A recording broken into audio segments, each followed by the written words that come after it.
Hello,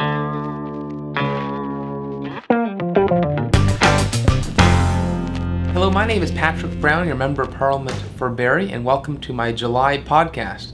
First of all, happy Canada Day. We had a great Canada Day weekend in Barrie, and I wanted to use this podcast to share with you some of the new initiatives that the government has been working on. On July 2nd, some important legislation came into effect on the front of crime reduction.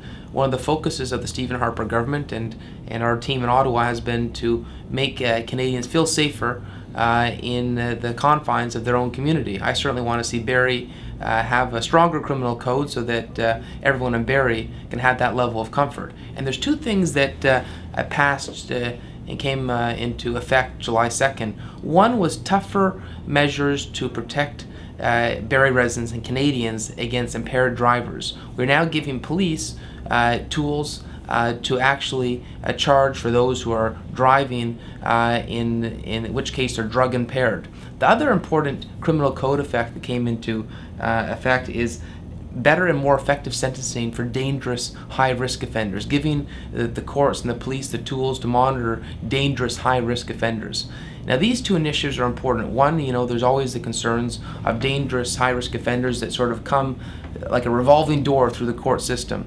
And in terms of drug-impaired drivers, we had legislation in effect to deal with impaired drivers, but not drug-impaired drivers. And that's something that Mothers Against Drunk Drivers in Canada and Barrie advocated for, and it is with great pleasure to be able to see this legislation come into fruition, come into force, because I think it'll make a big difference for helping Canadians have that safe community we all aspire for.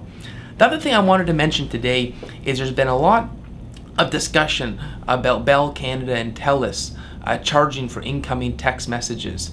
And I know a lot of young Canadians were particularly stunned by this announcement by some of the big cable companies.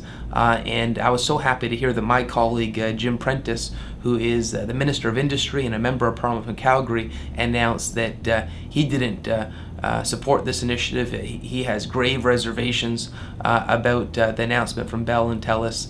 I know he mentioned to the national newspapers and his caucus colleagues that he didn't want to see Canadians being charged for spam, for a text message that's coming in that is unsolicited. Certainly there's a lot of gray areas on how this new fee could be charged by cable companies, and our Minister of Industry, Jim Prentice, actually sent a letter to Bell and Telus saying that he wanted an explanation within 30 days sent to his office because he had serious concerns about the direction they're taking. So it's great to see our Minister of Industry, Jim Prentice, take such a leadership role in trying to hold these companies to account so they don't gouge Canadians. I can tell you that he's a very valuable member of the Conservative team, and he's doing what all us Conservatives try to do, and that's protect and defend the interests of Canadians. So there's my July update for servingbarrie.com, and until the next one, look forward to talking to you here in Barrie.